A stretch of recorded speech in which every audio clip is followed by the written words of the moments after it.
Hit TV YouTube channels లో మీ వ్యాపార ప్రకటనలకు మరియు ప్రమోషనల్ ఇంటర్వ్యూస్ కోసం వెంటనే సంప్రదించండి. నమస్తే, వెల్కమ్ టు హిట్ టీవీ. నేను శ్వేత. ఈరోజు నాతో పాటు ప్రముఖ సైకాలజిస్ట్ కృష్ణ భరత్ గారు ఉన్నారు. నమస్తే కృష్ణ భరత్ గారు. నమస్తే అండి సార్, ఎలా ఉన్నారు? Fine madam. చాలా రోజుల తర్వాత మీరు మా హిట్ టీవీకి రావడం జరిగింది. కృష్ణ భరత్ గారు, చాలా ఇంపార్టెంట్ టాపిక్ గురించి మీతో మాట్లాడడానికి ఈరోజు మేము మిమ్మల్ని పిలిచాము. పి హనుమంత్ అని చెప్పేసి సోషల్ మీడియాలో ఒక వీడియో అనేది వైరల్ అవుతుంది అనమాట. ఒక పర్సన్ ఛానల్ అది. అయితే ఏంటంటే, ఒక చిన్న పాపని వాళ్ళ ఫాదర్ గురించి చాలా దారుణంగా మాట్లాడి ట్రోల్స్కి గురవుతున్న పర్సన్ అతను ఇప్పుడు ప్రజెంట్. అతను మాట్లాడడం అనేది ఒక తప్పు అయితే, ఆ వీడియోని డిలీట్ చేసి నేనేదో మిస్టేక్ చేశాను, నన్ను క్షమించండి అని చెప్పి క్షమాపణ కోరడం ఇంకొకటి. బేసిక్గా ఏంటంటే, దొరికిపోయిన తర్వాత ఎలాగో దొంగతనం బయటపడింది కాబట్టి తప్పొప్పుకోవడం అంటారేమో దీన్ని. జనరల్గా ఒక సైకాలజిస్ట్గా మీరు చెప్పండి, మనుషులు అనేవాళ్ళు సమాజంలో నైతిక విలువలు అనేది కంప్లీట్గా మర్చిపోయి అసలు ఎక్కడికి వెళ్తున్నారు? అంటే మీకు ఇక్కడ మనం పరిశీలించేది ఒకటి మేడం, ఒక ఫ్రీడమ్ ఆఫ్ ఎక్స్ప్రెషన్ అంటారు. మనకి రాజ్యాంగం అందరికి కూడా మీకు ఒక భావ ప్రకటన స్వేచ్ఛ అనేది ఇచ్చిందండి. ఇలాంటి వాళ్ళు అదే అంటారు, మేము మా ఐడియాలజీని నాకు ఏదనిపించిందో నేను చెప్పడానికి నాకు రాజ్యాంగం ఒక హక్కు కల్పించింది, నాకు ఫ్రీడమ్ ఆఫ్ ఎక్స్ప్రెషన్ అనేది ఉంది, నేను చెప్పొచ్చు అని వాళ్ళు కొంతమంది మనం చూస్తూ ఉన్నాం అప్పుడప్పుడు. ఈ వాదన అనేది వినిపిస్తూ ఉంటుంది. అయితే ఇక్కడ మీరు దాన్ని వాళ్ళు తప్పుగా ఇంటర్ప్రిట్ చేయడం వల్ల వచ్చిన భావన అది. ఫ్రీడమ్ ఆఫ్ ఎక్స్ప్రెషన్ ఎప్పుడండి? మీ చుట్టూ ఉన్న సమాజంలోని నిబంధనలకు లోపడి కదా. అందుట్లో మీరు గమనిస్తే అండి, తనకి చాలామంది ఫాలోవర్స్ ఉన్నట్టున్నారండి. హనుమంతు అనే అతని ఛానల్కి చాలామంది ఫాలోవర్స్ ఉన్నారు. దాదాపుగా 1,80,000 మంది దాకా ఉన్నట్టున్నారు. అంటే అంతమంది మీరు చెప్పిన దాన్ని అంతమంది వింటున్నప్పుడు, మీరు చెప్పిన దాన్ని అంతమంది ఫాలో అవుతున్నారు కదా. డెఫినెట్గా. అంటే అతన్ని లైక్ చేయబట్టి అతను చెప్పే కంటెంట్, అంటే అతను చేసేవి ఎక్కువ మటుకు రోస్టింగ్ టాపిక్సే చేస్తున్నారు. మూవీ గురించి కానివ్వండి, మూవీస్ గురించి కానివ్వండి, యాక్టర్స్ గురించి కానివ్వండి, రోస్టింగ్ కామెంట్స్ ఓకే. కాకపోతే అవి వాళ్ళ ఉపాధి కోసం ఎంతోమంది ఒక్కొక్క వేని చూస్ చేసుకుంటున్నారు. కానీ ఆ కామెంట్స్ అనేది నలుగురు చూసి నవ్వుకునేలా ఉండాలి, కానీ నలుగురు చూసి అసహించుకునేలా అయితే ఉండకూడదు కదా. ఎస్ అండి. అంటే ఇక్కడ వాళ్ళు ఏంటంటే అండి, ఇప్పుడు తన వెనక అంతమంది ఫాలోవర్స్ ఉన్నారు కాబట్టి, మీరు జనరల్గా అంటే యూట్యూబ్లో ఎంతమంది ఫాలోవర్స్ అంటే ఎన్ని వ్యూస్ వస్తే కొద్దిగా మనీ జనరేట్ అవుతుంది. ఈ ఉద్దేశంతో ఏం చేస్తారంటే అండి, వాళ్ళు ఎక్కువ మందిని ఎంగేజ్ చేయడానికి ట్రై చేస్తూ ఉంటారు. అంటే మరికొంతమంది చూడాలి, మరికొంత వ్యూస్ పెరగాలి, ఈ థాట్లో ఉంటారు కదా. ఈ యూట్యూబర్స్ అందరూ కూడా అదే థాట్లో ఉంటారండి. ఆ థాట్లో అంటే ఒక్కొక్కసారి అంటే వాళ్ళు కొంచెం ఎక్స్ట్రీమ్కి వెళ్ళే అవకాశం కూడా ఉంటుంది. మనం చూస్తూ ఉన్నాం అప్పుడప్పుడు. వాళ్ళు అంటే సమాజం ఆమోదించని విషయాల పట్ల మాట్లాడడము, ఇవన్నీ కూడా ఒక వ్యతిరేకమైన ధోరణిలో, అంటే అందరూ అసహించుకునే విషయంలో కూడా వీళ్ళు ఒక చాలా లైటర్ వేలో చెప్పడం అనేది మనం చూస్తున్నాం. ఆయన సారీ చెప్పారు కదండి, ఆ సారీ చెప్పిన వీడియోలో ఆయన మాటల సందర్భంలో డెఫినేషన్ ఆఫ్ కామెడీ మారిపోతుంది, దాంట్లో ఏదో పొరపాటున వచ్చింది అని అంటున్నారు. అంటే హాస్యం ఎలా ఉండాలండి? నలుగురు ఇష్టపడే హాయిగా నవ్వుకునేట్లు ఉండాలి. దీన్ని డార్క్ కామెడీ అంటారండి. ఈ డార్క్ కామెడీ సైకాలజీ ఏం చెప్తుందంటే, జనరల్గా డార్క్ కామెడీని ఒక కోపింగ్ మెకానిజంగా వాడతారండి. ఇది ఒక కోపింగ్ మెకానిజంగా పనిచేస్తుంది. అంటే మీరు స్ట్రెస్లో ఉన్నప్పుడు, లేదా మీరు యాంగ్జైటీలో ఉన్నప్పుడు, ఏదో కొంచెం చిరాకుగా ఉన్నప్పుడు, ఆ మూడ్ నుంచి బయట రావడం కోసము కొన్ని సందర్భాల్లో ఇలాంటి ఈ కామెడీ అనేది ఉపయోగపడుతుంది. అంతవరకు ఓకే, దానివల్ల ప్రయోజనం అది. కానీ అది సమాజం మీద ప్రభావం చూపించే విధంగా ఉండకూడదు కదా, ఒక నెగటివ్ ఇంపాక్ట్ని. ఇలాంటి వీడియోలు కానీ, ఇలాంటి కామెంట్స్ కానీ ఒక ఎదుగుతున్న యువత చూస్తే పరిస్థితి ఏంటండి?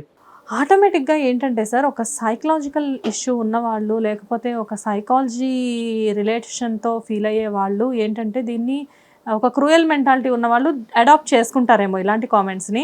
మనలాంటి వాళ్ళు ఏంటంటే డెఫినెట్గా ఇలాంటివి చూడాలంటే కూడా చాలా ఇబ్బంది పడి, ఎందుకంటే మనకి ఇంట్లో పిల్లలు ఉన్నారు కదా. సో ఇప్పుడు నేనే ఉన్నాను, నా హస్బెండ్ నా పాపతో ఎంత ఆడుకుంటారన్నది నాకు తెలుసు. ఆటోమేటిక్గా ఎలా అనిపిస్తుంది అంటే, ఇలాంటివి చూసినప్పుడు ఇంత దారుణంగా ఆలోచిస్తున్నారా, పీపుల్లో ఇంత క్రూయాలిటీ ఉందా అని చెప్పేసి అనిపిస్తూ ఉంటుంది. అవునండి. అంటే ఇక్కడ వీళ్ళేంటండి, అక్కడ తనతో పాటు ఇంకా కొంతమంది ఉంటున్నారండి. కొంతమంది కామెంట్ చేశారు, ఇతనితో పాటు మరికొంతమంది ఉన్నారు. వాళ్ళు కూడా కొన్ని విపరీతమైన కామెంట్లు చేయటము, అంటే మనం ఒక మనసుకు చూకుమనే కామెంట్స్ ఉన్నాయండి. తండ్రి కూతురులను కూడా మరో రకంగా చూడటము, చాలా వల్గర్ కామెంట్స్ అనేది చేయటం జరిగింది. ఎందుకు ఇలా ఉంటారు కొంతమంది అంటే, సైకాలజీలో మీకు డార్క్ ట్రయాడ్ అనే ఒక కాన్సెప్ట్ ఉందండి. అంటే 3 పర్సనాలిటీస్ ఉంటాయి. ఈ 3 పర్సనాలిటీస్ ఉన్న వ్యక్తులు ఇలాంటి నేచర్ని చూపించే అవకాశం ఎక్కువగా ఉంటుందని సైకాలజీ చెప్తుందండి. నార్సిస్టిక్ పర్సనాలిటీ, నార్సిసిజం అంటే తను తన ప్రయాక్టీసే తప్ప ఇంక ప్రపంచంతో పని లేదు. అలాంటి వ్యక్తులు కూడా ఇలాంటి ధోరణి చూపించే అవకాశం ఉంటుంది. తర్వాత మ్యాకియవెలిజం అంటారండి. మ్యాకియవెలిజం అంటే వీళ్ళు ఏంటంటే బాగా ఇన్సెన్సిటివ్గా ఉంటారు. వాళ్ళ సమాజం పట్ల ఏమీ బాధ్యత బరువులు లేకుండా ఉంటారు. అలాగే మూడోది సైకోపాత్. ఈ సైకోపాత్ అంటే ల్యాక్ ఆఫ్ ఎంపతి. మీరు ఎదుటి వాళ్ళు బాధపడతారా, ఎదుటి వాళ్ళు ఏమైనా అనుకుంటారా? సరళగా మనం ఏమనుకుంటామండి సొసైటీలో? నేను ఒక మాట్లాడితేనో లేదంటే నేను ఒక పని చేస్తేనో 10 మంది ఏమనుకుంటారు, లేదా నా చుట్టూ ఉండే బంధువులు కావచ్చు ఎవరన్నా వాళ్ళు ఏం ఫీల్ అవుతారనేది ఆలోచిస్తాం మనం. 99% పీపుల్ వాళ్ళ కోసం వాళ్ళకంటే చుట్టూ ఉన్న సమాజం కోసం బ్రతికే వాళ్ళు ఎక్కువగా ఉంటారు. మనం దాని గురించి ఆలోచిస్తాం కదండి. అంటే నేను అంటున్న మాట కానీ నేను చేస్తున్న పని కానీ నా చుట్టూ ఉండే వాళ్ళ మీద ఎలాంటి ఇంపాక్ట్ ఉంటుంది, వాళ్ళు ఎలా రియాక్ట్ అవుతారు అనేది మనం ఆలోచిస్తామండి. వీళ్ళు అవేం ఆలోచించరు. వీళ్ళకి ఆ ల్యాక్ ఆఫ్ ఎంపతి ఉంటుంది. అంటే ఎదుటి వాళ్ళ బాధను అర్థం చేసుకునే గుణం ఉండదు.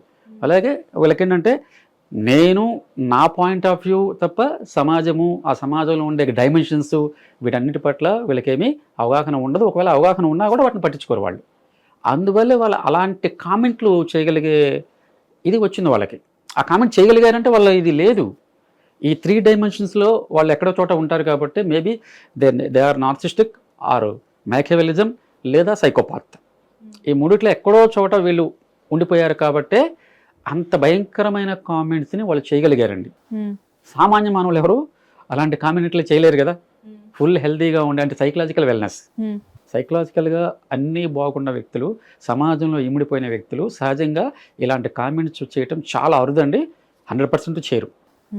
ఒకవేళ చేసినా మనం అనుకుందాం, చేసినా కూడా ప్రైవేట్ లైఫ్లో చేస్తారు. 10 మంది మనల్ని వీక్షిస్తున్నారు, మనం మాట్లాడుతుంది 10 మంది దగ్గర చేరుతుంది అనుకున్నప్పుడు చాలా జాగ్రత్తగా మనం కామెంట్ చేయటం కానీ చేస్తూ ఉంటాం నార్మల్ పీపుల్. ఇలాంటి సైకలాజికల్ ఈ డిజార్డర్స్ కానీ ఈ డార్క్ ట్రయాడ్ ఉన్న వ్యక్తులు కానీ ఈ కామెంట్స్ని వాళ్ళు నిర్భయంగా వదిలేస్తూ ఉంటారు మన సొసైటీ మీదకి. సార్ ఇప్పుడు జనరల్గా ఇలాంటి వాళ్ళు వీళ్ళని మీరు అన్నట్లుగా మీరు 3 కేటగిరీస్గా డిఫైన్ చేశారు. సో ఇంత క్రూయల్ మెంటాలిటీ ఉన్న వాళ్ళు ముందు అంటే ఈ ట్రోల్స్ వచ్చాయి కాబట్టి వాళ్ళు జాగ్రత్త పడతారా, లేకపోతే ఇలాంటి వాళ్ళు అసలు మారే ఛాన్స్ ఉందంటారా? అంటే వీళ్ళు కొంత ప్రస్తుతానికి అడ్డుకట్ట వేయచ్చేవండి. అంటే ఇప్పుడు కూడా మీరు గమనించండి, కొన్ని వేల మంది చూసి ఉంటారు, లక్షల మంది చూసారు, లక్షల మంది చూసారు కదా. ఈ లక్షల మందిలో సాయి ధర్మ తేజ్ ట్వీట్ చేసేదాకా బయటికి రాలే విషయం కదా. ఆయన ట్వీట్ చేస్తేనే అంటే ఒక సెలబ్రిటీ చూసి దాన్ని గమనించి ఇది ఆక్షేపణీయం, ఇది సమాజంలో ఇది ఉండదగ్గ అంశం కాదు అని ఆయన అందరినీ పొలిటీషియన్స్ అందరినీ కూడా ట్యాగ్ చేస్తూ ట్వీట్ చేసిన తర్వాతే కదా ఇది వీళ్ళకి వచ్చింది. మరి ఆయన కంటే ముందు చాలా మంది చూశారు కదండి, వేలల్లో లక్షల్లో చూశారు కదా. వీళ్ళు ఎవరో ఒకరు మరి ఏదో ఒకటి ఎక్స్ప్రెస్ చేయాలి కదా, దిస్ ఈజ్ నాట్ అనేది చెప్పాలి కదా. అలా చెప్పకపోవటం కూడా ఒక సమస్యే కదండి. అంటే ఏంటి, మీరు మంచిని ప్రోత్సహించాలి, చెడుని తగ్గించాలి. మీరు అంటే ప్రోత్సహించకూడదు. అక్కడే ఒక రాంగ్ కామెంట్స్ వచ్చినప్పుడు ఎవరో ఒకరు స్పందించాలి కదా.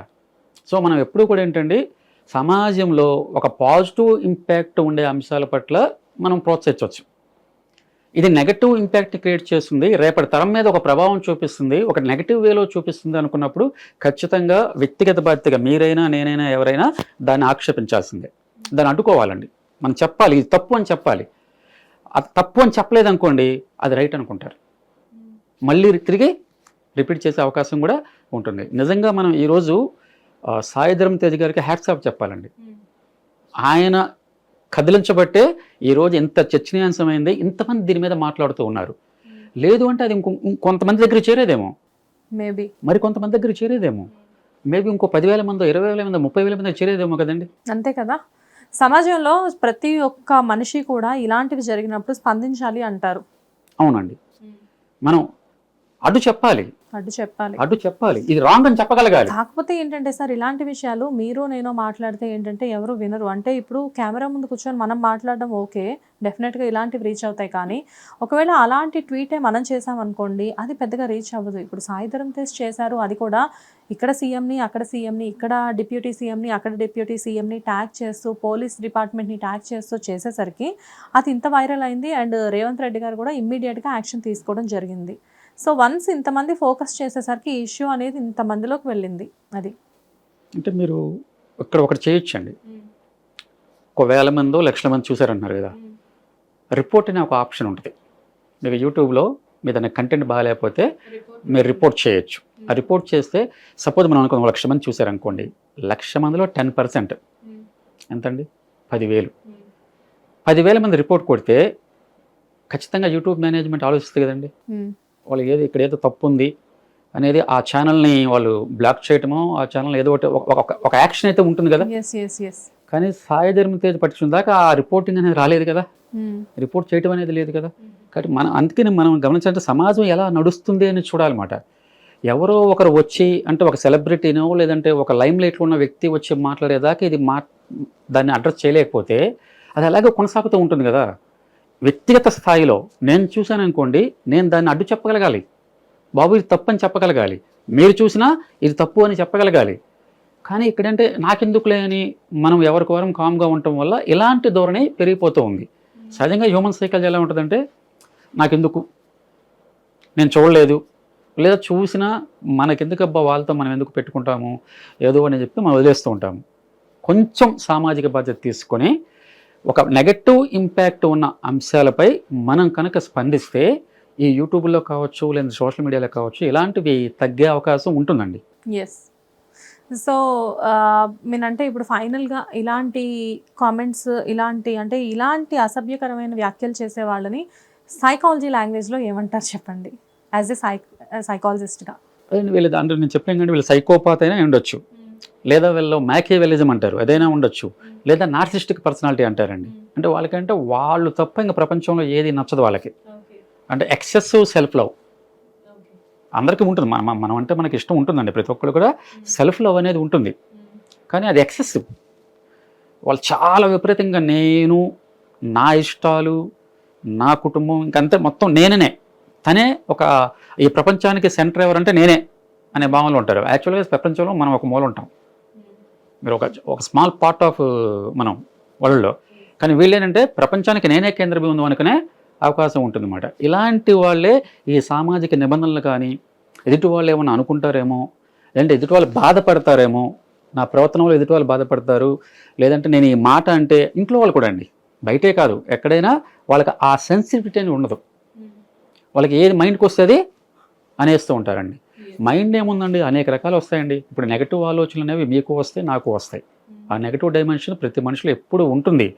కానీ మనందరం ఏం చేస్తున్నాము, సామాజిక కట్టుబాట్లు అనుసరించి వాటిని మనం అణచివేస్తున్నాం, వాటిని ఎక్స్ప్రెస్ చేయట్లేదు కదా. ఇలాంటి వ్యక్తులకి అంటే ఈ సామాజిక కట్టుబాట్లు అనేవి వాళ్ళకి పెద్ద అడ్డుగోడగా కనిపించవన్నమాట. అసలు దాన్ని పట్టించుకోరు. నేను ఏదైనా చెప్పొచ్చు అనే ధోరణిలో ఉన్నప్పుడు ఇలాంటి దారుణమైన కామెంట్స్ వచ్చే అవకాశం ఉంటుందండి.